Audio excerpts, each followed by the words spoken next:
രണ്ടാം പിണറായി സർക്കാരിന്റെ മൂന്നാം സമ്പൂർണ്ണ ബജറ്റ് ധനമന്ത്രി കെ.എൻ. ബാലഗോപാൽ അവതരിപ്പിച്ചിരിക്കുന്നു. കേന്ദ്ര അവഗണനയ്ക്കെതിരെ ആഞ്ഞടിച്ച് വിമർശനങ്ങൾ ഉന്നയിച്ച് അവഗണനയിലും ക്ഷേമ പ്രവർത്തനങ്ങളുമായി മുന്നോട്ടു പോകുമെന്ന് ഉറപ്പിച്ചു പറഞ്ഞുകൊണ്ടുകൂടിയാണ് കെ.എൻ. ബാലഗോപാൽ ഓരോ വികസന പദ്ധതികളുമായി ബന്ധപ്പെട്ടുള്ള വിവരങ്ങളും ബഡ്ജറ്റിൽ കൂടി വ്യക്തമാക്കിയത്. തകരില്ല കേരളം, തകരില്ല കേരളം, തകർക്കാനാവില്ല കേരളത്തെ എന്ന ശക്തമായ വികാരത്തോടെ മുന്നോട്ടു പോകുമെന്ന മന്ത്രിയുടെ പ്രഖ്യാപനം ബജറ്റിൽ കൂടെ വ്യക്തമാക്കുന്ന പൂർണ്ണ രാഷ്ട്രീയം കൂടിയാണ്. പ്രത്യേകിച്ച് ലോക്സഭ തെരഞ്ഞെടുപ്പിലേക്ക് അടുത്തു വരുന്ന സാഹചര്യത്തിൽ പദം പറഞ്ഞിരിക്കുക മാത്രമല്ല, പ്രതിസന്ധി മറികടക്കാനുള്ള വഴി തേടുന്നത് കൂടിയാണ് ഈ ബജറ്റ് എന്ന് വ്യക്തമാക്കുക കൂടിയാണ് ധനമന്ത്രി. ഈ ബജറ്റുമായി ബന്ധപ്പെട്ട് ഈ ബജറ്റ് കേന്ദ്രത്തിൽ നിന്ന്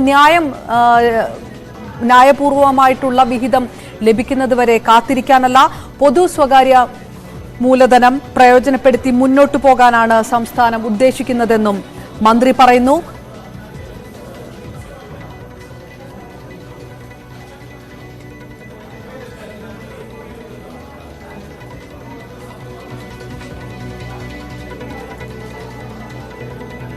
ആരോഗ്യം, വിദ്യാഭ്യാസം തുടങ്ങിയ മേഖലകളിൽ സ്വകാര്യ നിക്ഷേപം ലക്ഷ്യമിട്ട് ഉള്ള ബജറ്റാണ്. സ്വകാര്യ സർവകലാശാലകൾ തുടങ്ങുമെന്ന് ബജറ്റിൽ പ്രഖ്യാപനമുണ്ട്. നികുതി ഇളവുകളും അടിസ്ഥാന സൗകര്യങ്ങളും നൽകുമെന്നും ബജറ്റിൽ ധനമന്ത്രി വ്യക്തമാക്കി.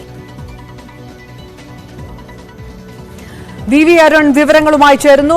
അരുൺ, സൂര്യോദയ സമ്പദ്ഘടനയായി മാറിക്കൊണ്ടുള്ള കേരളം ഉറ്റുനോക്കുന്നത് ക്ഷേമ പ്രവർത്തനങ്ങളിലേക്കാണ്. പക്ഷേ ആ രീതിയിലാണ് ബജറ്റ് തുടങ്ങുന്നത്. ഓരോ വാക്കിലും ഓരോ പദ്ധതിയിലും കേന്ദ്രം നടത്തുന്ന അവഗണന എടുത്ത് പറയുക കൂടിയായിരുന്നു ധനമന്ത്രി കെ.എൻ. ബാലഗോപാൽ. പക്ഷേ അതുകൊണ്ട് തന്നെ ക്ഷേമ പദ്ധതികളൊന്നും കുറയ്ക്കാനുള്ള ഒരു നീക്കത്തിലേക്ക് സംസ്ഥാനം കടക്കുന്നില്ല എന്ന് പറയുന്നിടത്ത് കൃത്യമായ രീതിയിൽ ലോക്സഭാ തെരഞ്ഞെടുപ്പ് വരുമ്പോൾ ഏത് രീതിയിലാണ് ഈ ബജറ്റുമായി ജനങ്ങളിലേക്ക് ഇറങ്ങുക സംസ്ഥാന സർക്കാർ, ഇടതുപക്ഷം എന്നുള്ള ചിത്രം കൂടി വ്യക്തമാണ്. ചുരുക്കത്തിൽ ഏത് രീതിയിലാണ് ബജറ്റിനെ കാണേണ്ടത്? പ്രധാനപ്പെട്ട പ്രതീക്ഷിച്ച പദ്ധതികൾ ഇടം പിടിച്ചിട്ടുണ്ടോ?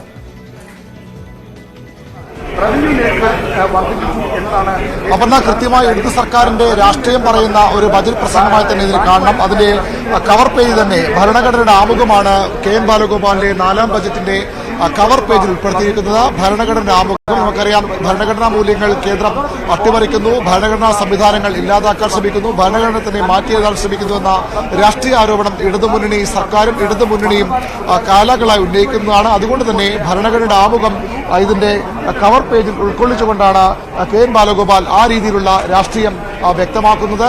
നേരത്തെ സൂചിപ്പിച്ച പോലെ ഓരോ ഭാഗത്തും കേന്ദ്രത്തിന് കർശനമായ ശക്തമായ വിമർശനങ്ങളുണ്ട്. ഇപ്പോൾ പ്രതിപക്ഷ നേതാക്കൾ മാധ്യമങ്ങളെ കാണാനായി ബജറ്റ് വിലയിരുത്തലിനായി ഇവിടേക്ക് എത്തുകയാണ്. പ്രതിപക്ഷ വി.ഡി. സതീശൻ ഉൾപ്പെടെയുള്ള വാക്കുകളിലേക്ക് നേരിട്ട് കടക്കാൻ എന്ന് കരുതുന്നു.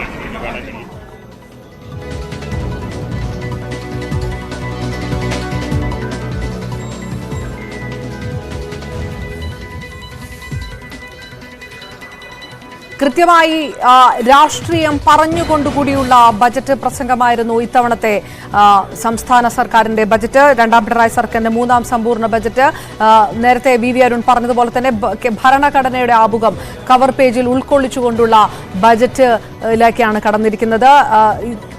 ധനസമാഹരണ മാർഗങ്ങൾ, വിഭവ സമാഹരണം അടക്കം നേരിടുന്ന പ്രതിസന്ധിയിൽ കേന്ദ്ര സർക്കാർ ഓരോ പദ്ധതിയിലും നടത്തുന്ന അവഗണന എടുത്തു പറഞ്ഞുകൊണ്ട് അത് ഏത് രീതിയിലായിരിക്കും മറികടക്കുക, എങ്ങനെ സ്വയം പര്യാപ്തതയിലേക്ക് കടക്കാൻ സംസ്ഥാനം ശ്രമിക്കുന്നു എന്ന് വ്യക്തമാക്കാനുള്ള ഒരു ശ്രമം കൂടി ഈ ബജറ്റിനകത്ത് ഉണ്ടാക്കുക. അതായത് കേന്ദ്രം ഒന്നും തരുന്നില്ല എന്ന് വ്യക്തമാക്കുക, പറ്റാവുന്നതിലധികം കേരളം നൽകുന്നുണ്ട് എന്ന് വ്യക്തമാക്കി കൂടിയാണ് ഈ ബജറ്റ് പ്രസംഗം ധനമന്ത്രി നടത്തിയത്. ഈ ബജറ്റുമായിട്ടാണ് ജനങ്ങളിലേക്ക് ഇറങ്ങാൻ ഉദ്ദേശിക്കുന്നത്. കേന്ദ്രത്തിന്റെ ശത്രുതാ മനോഭാവം, ലോക്സഭാ തെരഞ്ഞെടുപ്പ് അടുത്തു വരുന്ന സാഹചര്യത്തിൽ അതിന് മാറ്റമുണ്ടാകുമെന്നൊരു പ്രതീക്ഷ സംസ്ഥാനത്തിനുണ്ട് എന്ന് ധനമന്ത്രി പറയുന്നു. പക്ഷേ അങ്ങനെയല്ല സംഭവിക്കുന്നതെങ്കിൽ ഒരു പ്ലാൻ ബി സംസ്ഥാനത്തിന് വേണ്ടി വരും. ആ പ്ലാൻ ബി അനുസരിച്ച് വേണ്ടി പോകേണ്ട ഒരു ബാധ്യതയിലേക്ക് കേരളം കടക്കേണ്ടി വരും. നികുതി പിരിവുമായി ബന്ധപ്പെട്ട് പോലും 100 രൂപ പിരിക്കുമ്പോൾ 21 രൂപയാണ് സംസ്ഥാനത്തിന് ലഭിക്കുന്നത്. അതേസമയം 46 രൂപ ഉത്തർപ്രദേശ് സർക്കാരിന് ലഭിക്കുന്നു. ഓരോ മറ്റ് സംസ്ഥാനങ്ങളുടെ കണക്ക് എടുത്തുകൊണ്ട് പോലും വ്യക്തമാക്കുന്നത് കേരളം ഏത് രീതിയിൽ അവഗണന നേരിടുന്നു കേന്ദ്രം എന്നുള്ളതാണ്. പ്രതിപക്ഷ നേതാക്കൾ ബജറ്റ് പ്രസംഗത്തിന് ശേഷം